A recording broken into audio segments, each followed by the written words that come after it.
Morning El Paso. We started closing the doors because the smoke and everything, we couldn't breathe inside.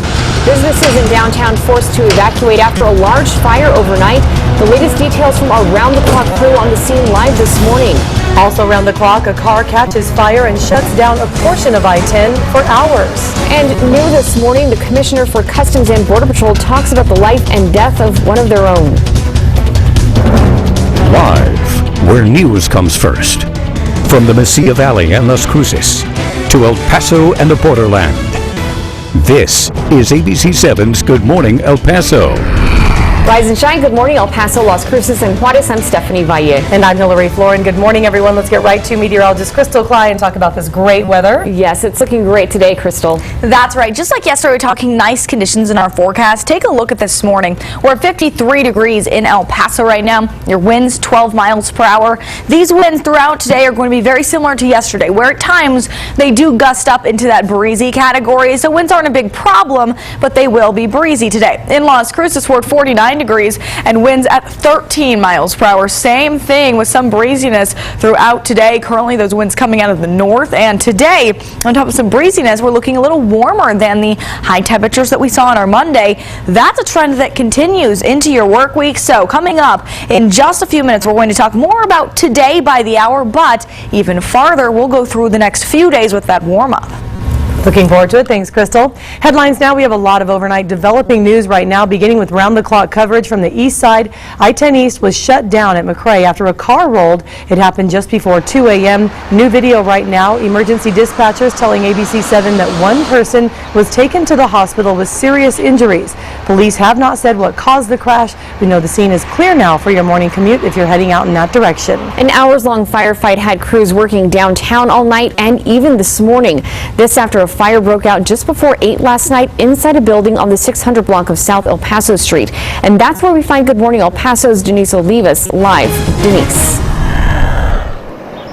Good morning, Stephanie. We got a little closer to the scene right now. The cause of that fire is still under investigation, but as you can see behind me, pretty much nothing left. The building is a total loss. There's still plenty of items that were being sold at this shop here in downtown El Paso, but today it is completely closed off and of course a total loss. There's at least one fire crew still here on the scene just monitoring the building. More than 40 firefighters responded to the scene last night after witnesses called 911, and it wasn't until about 10:30 last night that the fire department put the fire out completely. ABC7 was on the scene as crews fought the flames. Smoke billowed into the sky from the commercial building. No one was inside at the time and no injuries were reported. The fire was quickly upgraded to a condition 4 when part of the roof of the building collapsed, meaning it was too dangerous for firefighters to be inside. El Paso Fire Department spokesman Carlos Briano says they kept the fire from spreading. With these businesses downtown, they share common walls, so the fire can spread very quickly, so we're trying to contain it to the 2 initial structures. Again, the building a total loss, as you can see behind me. The damage is estimated at $250,000, and just as we speak right now, 2 separate fire engines coming in this morning, possibly switching shifts while they still continue to monitor the area of the building here in downtown. For now, we're live in downtown El Paso. Denise Olivas, ABC7. All right, thanks Denise so much for that update. Now, one of the challenges fighting the fire was how close the businesses are to each other in that area of downtown. We have a look at the area from Google Street View. Take a look. ABC7's Evan Folan was on the scene of the fire all night as firefighters struggled to put it out. He continues our complete coverage right now with a look at what went on behind the scenes.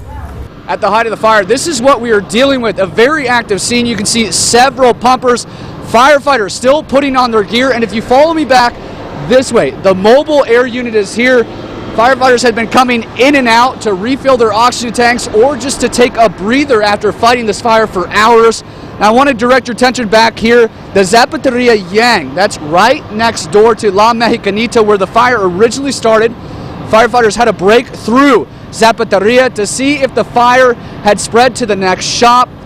At this moment, there are no injuries reported.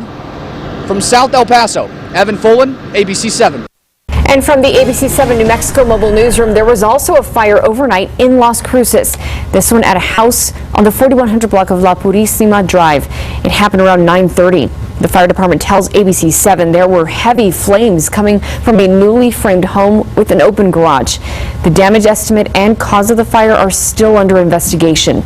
No one was in the home at the time and no injuries were reported. Also in New Mexico, NMSU and Border Patrol have not said if they're still looking for additional suspects following a chase and crash in Las Cruces. Authorities say it began when the Border Patrol was chasing a car yesterday, and that car crashed just west of Doña Ana Community College's central campus. NMSU police say 4 who fled were arrested within minutes. One officer did suffer minor injuries during the chase. NMSU says they still don't know why the driver was fleeing from Border Patrol. Yesterday, NMSU said there may be a 5th person on the loose. We're learning more about the Border Patrol agent killed in that crash near Fort Hancock. He was 29-year-old Jose Barraza.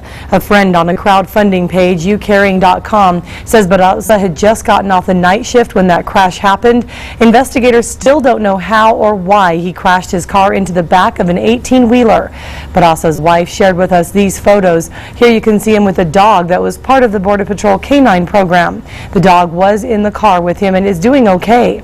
Now, we also learned Barraza was a father of 2 boys, ages 8 and 5. The CBP commissioner issued a statement. I am deeply saddened by the death of U.S. Border Patrol agent Barraza. The K-9 handler was involved in a vehicle accident with his K-9 Vino. Agent Barraza was assigned to the Sierra Blanca station of the Border Patrol's Big Bend sector. Our thoughts and prayers are with Agent Barraza's family during this difficult time. Switching gears, a Barrio Azteca gang member has been sentenced to 99 years in prison.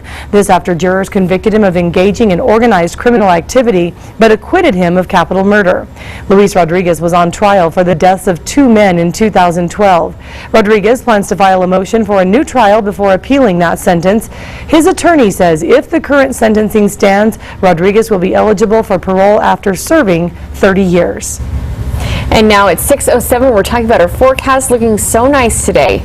Yeah, that's exactly right. Great forecast for us today, and you can tell because take a look. This is more of a southwest view for us, but it does include Texas as well. Unfortunately, Texas today still looking at chances of showers. You see some of those storms that are moving right through the panhandle currently, but if you look farther to the west for our neck of the woods, including through El Paso, parts of New Mexico, and farther to Arizona, not a lot going on. Mostly just clear conditions out there, and that will continue through today. Let's break it down hour by hour on your planner. We're at 55, 8 a.m. and by noon 69 degrees. 80 that temperature as we move into the afternoon, and in the afternoon some breeziness again is expected. 78 your temperature by 6 p.m. Difference today, we shouldn't see as many clouds move in, but instead mostly sunshine. Coming up in about 10 minutes, we'll talk more about what to expect through the rest of your work week and even through your weekend. All right, thanks, Crystal. Let's take a live look at traffic right now. This is Loop 375 at Zaragoza. Nice and clear. Gotta love a shot like that when you're about to head out the door. We do have a traffic alert though, starting tonight at 7 p.m. until tomorrow morning at 6 a.m. A complete closure of I-10 West and East between Westway exit and the Westway entrance ramps, also known as a Vinton exit and entrance ramp. So a small section of the freeway actually, I-10 East and westbound traffic will of course have to exit at Westway and then re-enter, but again just a short amount of space there. Also starting tonight at 9 p.m. until tomorrow at 6 a.m. a complete closure of I-10 West lanes between Lee Trevino and Lomaland. Steph? And we have much more to come here on Good Morning El Paso. It's primary day in New York, but only a few candidates are in the Empire State today, while others are already looking ahead. Hundreds of high water rescues in Houston, Texas. I'm ABC's Bazi Kanani with the latest on a city recovering coming up. It's 6:09 and this is ABC 7, where news comes first.